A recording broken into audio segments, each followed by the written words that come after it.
नमस्कार प्यारे साथियों, कैसे हैं आप सभी। आशा करता हूं आप सभी अच्छे होंगे, चुस्त होंगे, दुरुस्त होंगे। अच्छी तैयारी चल रही होगी। साइंस बायोलॉजी में मानव रोग चैप्टर अपने चल रहा है। चलते हैं क्वेश्चन पर। आज का पहला क्वेश्चन है, कौन सी बीमारी दिल से संबंधित नहीं है। जो बीमारी दिल से संबंधित नहीं है वो बताना है आपको। ऑप्शन क्या क्या है देखिए। Aneurysm, cardiomyopathy, diphtheria, myocardial rupture. तो चारों में से कौन सी बीमारी दिल से संबंधित नहीं है। तो जो डिप्थीरिया है, डिप्थीरिया दिल से संबंधित नहीं है।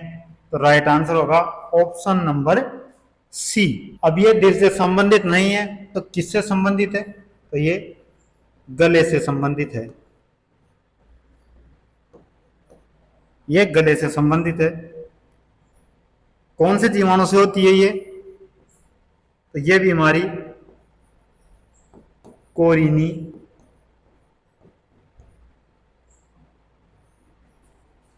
बैक्टीरियम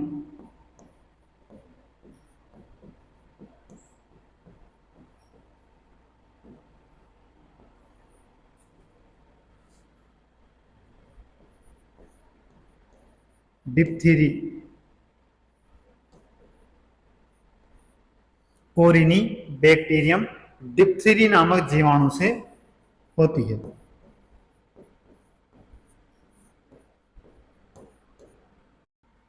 इस रोग में क्या होता है।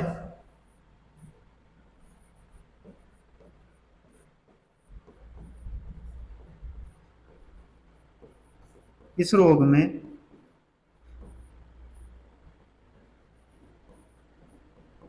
गले में कृत्रिम झिल्ली बन जाती है।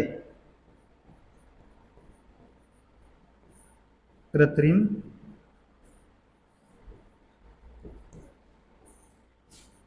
झिल्ली बन जाती है।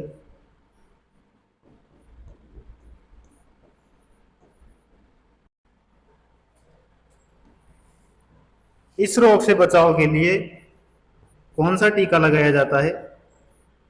इस रोग का टीका है डीपीटी का। इस रोग से बचाव के लिए डीपीटी का टीका लगाया जाता है। चलते हैं नेक्स्ट क्वेश्चन पर। नेक्स्ट क्वेश्चन है, मानव में बैक्टीरिया के संक्रमण का सबसे आम इलाज क्या है।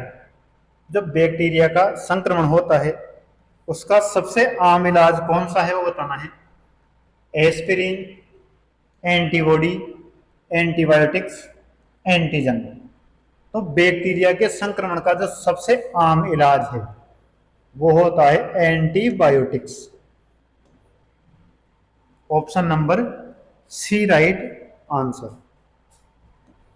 जो एंटीबायोटिक दवाएं होती है ये क्या करती है, जो जीवाणु होते हैं,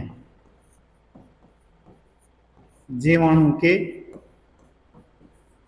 विकास को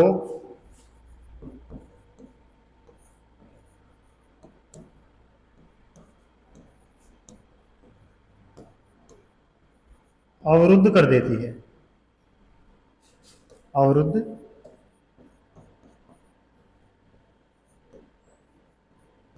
करती है। चलो आगे।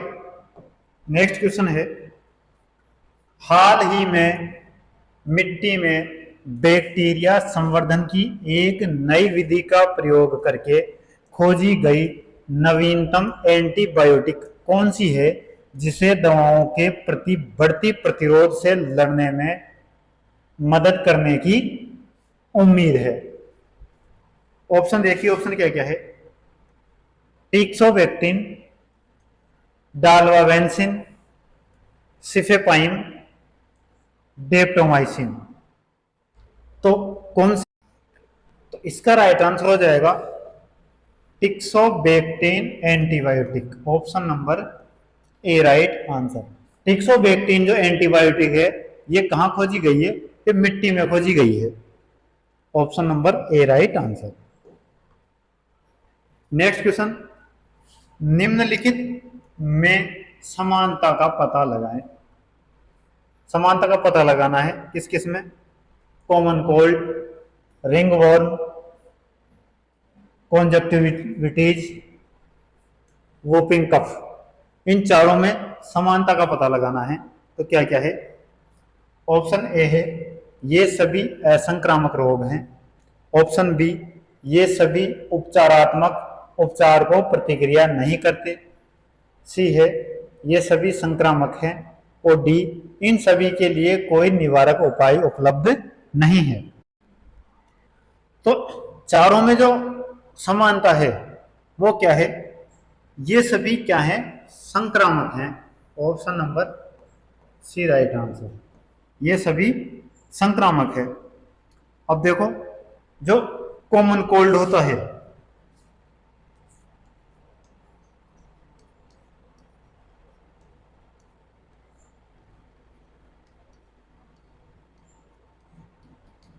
कॉमन कोल्ड किसकी वजह से फैलता है? तो राइनो वायरस द्वारा फैलता है ये।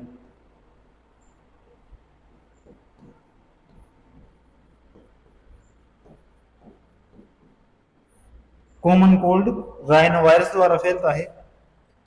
रिंग वर्म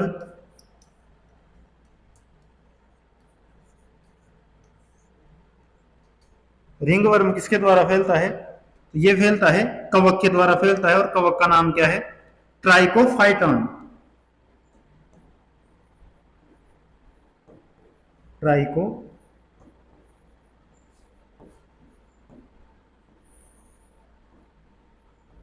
फाइटॉन कवक के द्वारा फैलता है। नेक्स्ट आता है फिर आपके कंजक्टिवाइटिस या कंजक्टिवाइट। मतलब क्या होता है इसका? आंख आना। हम कहते हैं ना कि आंख आ गई। तो ये रोग किसकी वजह से होता है?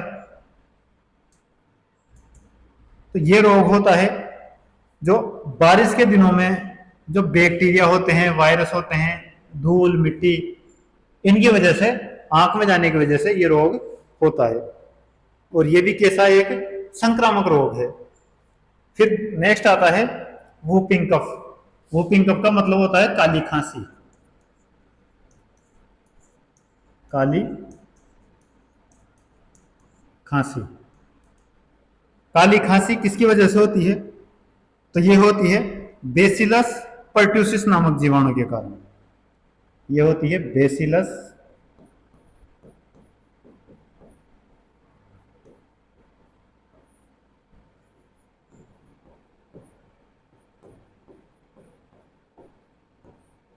पर्ट्यूसिस जीवाणु के कारण।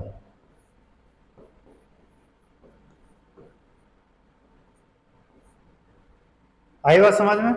चलो आगे। नेक्स्ट क्वेश्चन है आमतौर पर वर्णांधता यानी कलर ब्लाइंडनेस क्या है?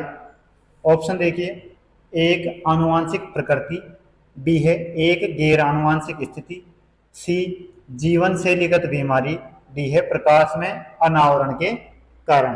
तो कलर ब्लाइंडनेस यानी वर्णांधता क्या है? तो ये एक प्रकार की आनुवांशिक प्रकृति है। और इस रोग में क्या होता है? ये रोग किससे संबंधित है? आंखों से संबंधित है। ये रोग आंखों से संबंधित है।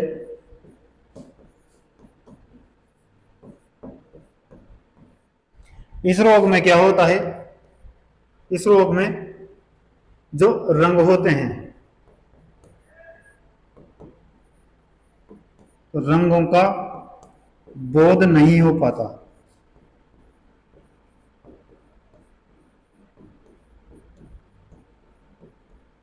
रंगों का बोध नहीं हो पाता। नेक्स्ट क्वेश्चन, एपिडेमियोलॉजी क्या है? ऑप्शन, बड़ी आबादी में रोग की घटना एवं उसके प्रसार का अध्ययन, बी है बड़ी आबादी में कुपोषण का अध्ययन, सी बड़ी आबादी के लिए स्वास्थ्य देखभाल के प्रावधानों का अध्ययन, डी है हैजा रोग के निदान एवं लक्षण का अध्ययन। एपिडेमियोलॉजी, तो राइट आंसर होगा इसका ऑप्शन नंबर ए। बड़ी आबादी में रोग की घटना एवं उसके प्रसार का अध्ययन। जो महामारियां होती है उनके प्रसार और उनका अध्ययन किया जाता है किसमें? एपिडेमियोलॉजी। चलो आगे। नेक्स्ट है आरएमएबी दवा। अपने वर्ग में दुनिया की पहली तेजी से काम करने वाली दवा जल्द ही भारत में लॉन्च होने वाली है। यह दवा किस बीमारी में काम आती है? तो 2000 का क्वेश्चन है, अब तक शायद लॉन्च हो चुकी भारत में। ऑप्शन क्या क्या देखिए, मलेरिया रोधी दवा, रेबीज रोधी दवा, डेंगू रोधी दवा, मधुमेह रोधी दवा। आरएमएबी दवा तो किस कौन सी बीमारी में काम आती है? ये आती है, ये एक रेबीज रोधी दवा है। Option number B. कैसी है? रेबीज रोधी दवा है। इस दवा का पूरा नाम क्या है? तो रेबीज, RMAB, इसका पूरा नाम क्या है? Rabies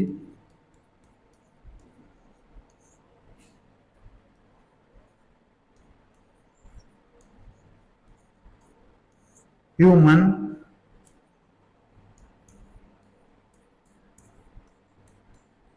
monoclonal antibody.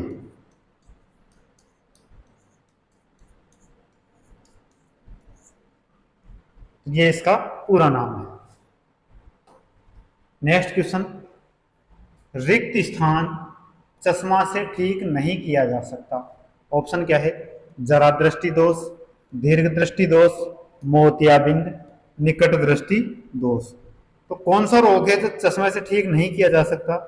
तो जो मोतियाबिंद होता है इसको चश्मे से ठीक नहीं किया जा सकता, इसका ऑपरेशन किया जाता है। Option number C right answer. ये रोग 55 से 60 वर्ष के जो ऊपर की आयु के व्यक्ति हैं उनमें पाया जाता है। 55 से 60 वर्ष के ऊपरी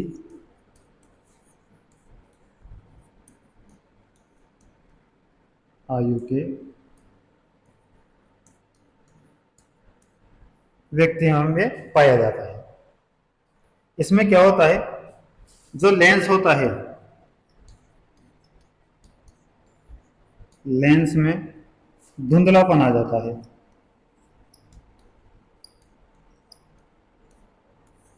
इस रोग में लेंस में धुंधलापन आ जाता है।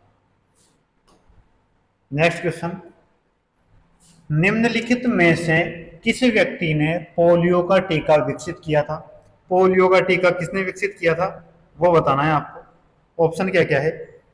Alfred B Nobel, Jonas Edward Salk, Marie Curie, Louis Pasteur.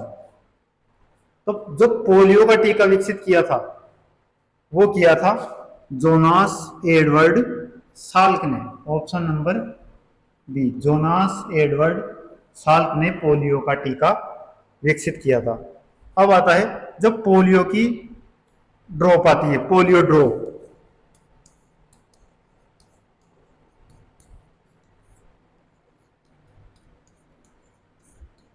तो पोलियो ड्रॉप का खोजकर्ता कौन था?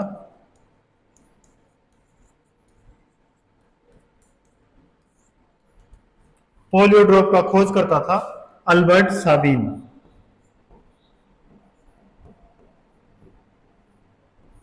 अल्बर्ट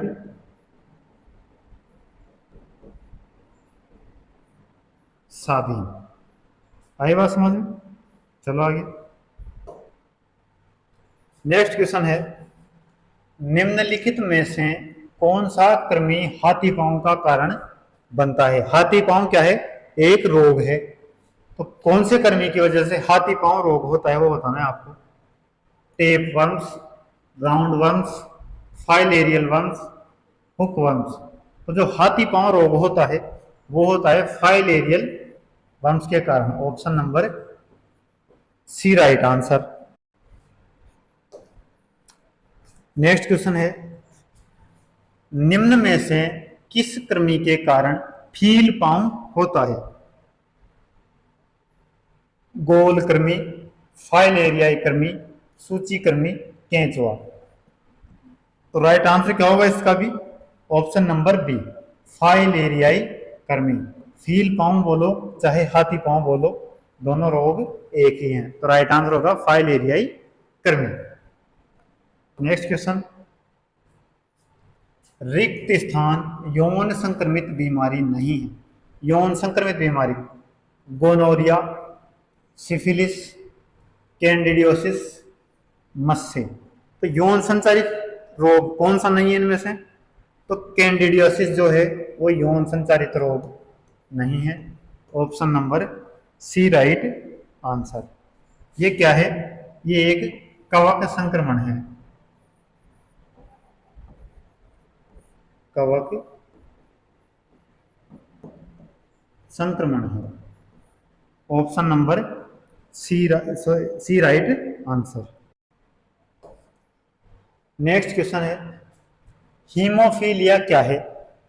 ऑप्शन देखिए, ए ऑप्शन है यह एक रोग है जो रक्त का थक्का उत्पन्न करने वाले कारकों के लिए जिम्मेदार जीन की अनुपस्थिति के कारण होता है। ऑप्शन बी, यह एक ऐसा रोग है जिसमें अतिरिक्त हीमोग्लोबिन का उत्पादन होता है। ऑप्शन सी, यह एक ऐसा रोग है जिसमें सफेद रक्त कोशिकाएं कैंसर बन जाती है और रक्त में आरबीसी को समाप्त करती है। डी है, यह एक रोग है जो विटामिन के की कमी के कारण होता है। तो राइट आंसर क्या होगा इसका? तो जो हीमोफीलिया होता है ये एक प्रकार का ऐसा रोग है जो रक्त का थक्का उत्पन्न करने वाले जो कारक होते हैं उनके लिए जिम्मेदार जीन की अनुपस्थिति के कारण होता है। इस रोग में जो रक्त का थक्का होता है वो जल्दी से नहीं जमता और रोगी का खून का स्राव होता रहता है या खून बहता रहता है।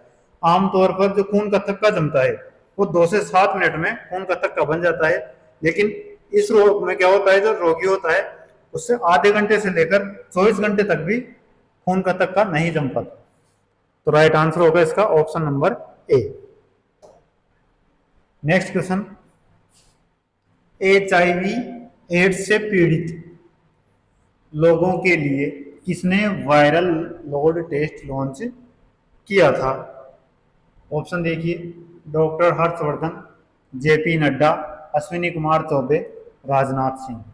तो HIV एड्स से जो पीड़ित लोग हैं उनके लिए वायरल लोड टेस्ट लॉन्च किया था, तो वो किसने किया था? वो किया था जेपी नड्डा ने। Option number B right answer. अब ये टेस्ट क्यों किया जाता है? ये टेस्ट इसलिए किया जाता है ये पता करने के लिए कि जो एड्स की दवा है वो दवा कितना असर कर रही है या मरीज पे उसका कितना असर हो रहा है। उसके लिए क्या किया जाता है? वायरल लोड टेस्ट किया जाता है। नेक्स्ट क्वेश्चन है, दंतशय या दांतशय तब शुरू होता है जब मुंह का पीएच रिक्त स्थान होता है। तो कितना पीएच होने पे दंतशय शुरू हो जाता है? 8 से 9 के बीच, 5.5 से 6.5 के बीच, 5.5 से कम, 6.5 से 7.8 के बीच। तो जो दंतशय शुरू होता है वो कब होता है? जब पीएच कितना हो जाए, मतलब अम्लीय हो जाता है। तो वो कब होगा? 5.5 से कम जब होगा तो दंतशय होना शुरू हो जाता है। Option number C right answer. Next है, मलेरिया को रिक्त स्थान के उपयोग द्वारा ठीक किया जा सकता है। Option, streptomycin, penicillin, paracetamol, quinine. तो मलेरिया को किसके उपयोग द्वारा ठीक किया जाता है? तो मलेरिया को कुनेन के उपयोग द्वारा ठीक किया जाता है। Option number D right answer. Next question, वापस से वही, मलेरिया को रिक्त स्थान से प्राप्त दवा से ठीक किया जा सकता है। या सीधा सीधा हम बोल रहे हैं कि जो कुनेन होता है वो कौन से वृक्ष से प्राप्त होता है? ऑप्शन देखिए, सिनकोना वृक्ष, बेलाडोना वृक्ष, अमलतास वृक्ष, बलूत वृक्ष। तो जो कुनेन होता है वो किससे प्राप्त होता है? सिनकोना वृक्ष से प्राप्त होता है। ऑप्शन नंबर ए, सिनकोना वृक्ष की छाल से प्राप्त होता है कुनैन, जिससे क्या किया जाता है, मलेरिया की दवा बनाई जाती है। नेक्स्ट है, निम्नलिखित में से किस प्रकार की दवाओं का उपयोग अपच के इलाज के लिए किया जाता है? Analgesic, antiseptic, antacid, antibiotic. अपच के इलाज के लिए किस प्रकार की दवाओं का प्रयोग किया जाता है? तो जो एंटासिड दवाएं आती है उनका प्रयोग अपच के इलाज के लिए किया जाता है। नेक्स्ट क्वेश्चन, कौन से जीव संक्रामक रोगों के कारण होते हैं? प्रोटोजोआ, इनमें से सभी, विषाणु, कृमि। तो सीधे ये पूछना चाह रहा है कि संक्रामक रोग जो होते हैं वो किस प्रकार के जीवों से होते हैं? तो राइट आंसर क्या होगा इसका? ऑप्शन नंबर सी, जो विषाणु होते हैं वो संक्रामक रोगों का कारण बनते हैं। तो right answer option number C होगा। नेक्स्ट क्वेश्चन, एंटीबायोटिक क्या है? ऑप्शन देखिए, सर्जिकल ऑपरेशन के दौरान उपयोग की जाने वाली दवा, एनेस्थेटिक पदार्थ वाली विशेष दवाएं, फफूंद और फफूंद जैसे जीवों से तैयार की गई दवाएं, नींद की गोलियां। तो एंटीबायोटिक क्या होती है? एंटीबायोटिक है फफूंद और फफूंद जैसे जीवों से तैयार की गई दवाएं। Option number C right answer. Next question है, पोलियोमाइलाइटिस रिक्त स्थान की वजह से होता है। पोलियोमाइलाइटिस विषाणु की वजह से, जीवाणु की वजह से, कवक की वजह से, या फिर कीड़ों की वजह से? तो जो पोलियोमाइलाइटिस है वो होता है विषाणु की वजह से। Option number A right answer. विषाणु की वजह से पोलियोमाइलाइटिस रोग होता है। नेक्स्ट है, घावों से निकलने वाले सफेद द्रव को क्या कहा जाता है? प्लाज्मा, लार, मवाद, पेस्ट। तो जो घावों से सफेद तरल निकलता है, द्रव निकलता है, उसको कहा जाता है मवाद। ऑप्शन नंबर सी, मवाद कहा जाता है उस द्रव को। नेक्स्ट क्वेश्चन है, निम्नलिखित में से कौन सा कथन सही नहीं है? ऑप्शन देखिए, मध्य कर्ण में मौजूद स्टेपीज मानव कंकाल की सबसे छोटी हड्डी है, यह कथन भी सत्य है। बी ऑप्शन है, मानव शरीर में मौजूद अपेंडिक्स एक अवशेषी अंग है, तो यह कथन भी सही है। सी है, अस्थि मज्जा मानव शरीर में लाल रक्त कणिकाओं का निर्माण करती है, तो यह कथन भी सही है। ऑप्शन डी है, मानव की रीढ़ की हड्डी में 38 कशेरुक होते हैं, तो यह कथन गलत है। तो गलत कथन पूछा है तो राइट आंसर कौन सा होगा हमारा? Option number D. गलत कथन ऑप्शन नंबर डी है। तो जो रीढ़ की हड्डी होती है उसमें कितने कशेरुक होते हैं? तो 38 कशेरुक नहीं होके कितने होते हैं? 33 कशेरुक होते हैं मानव की रीढ़ की हड्डी में। Option number D right answer होगा। चलो आगे, आज का लास्ट क्वेश्चन है, सूखा रोग निम्न में से किसे प्रभावित करता है? मांसपेशीय तंत्र को, तंत्रिका तंत्र को, कंकाल तंत्र को, या फिर आंखों को? तो जो सूखा रोग होता है वो किसे प्रभावित करता है? वो कंकाल तंत्र को प्रभावित करता है। Option number C right answer, कंकाल तंत्र। तो ये थी हमारी आज की क्लास।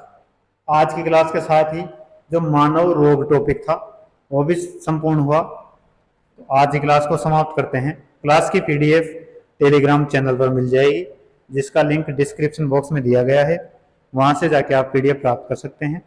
धन्यवाद।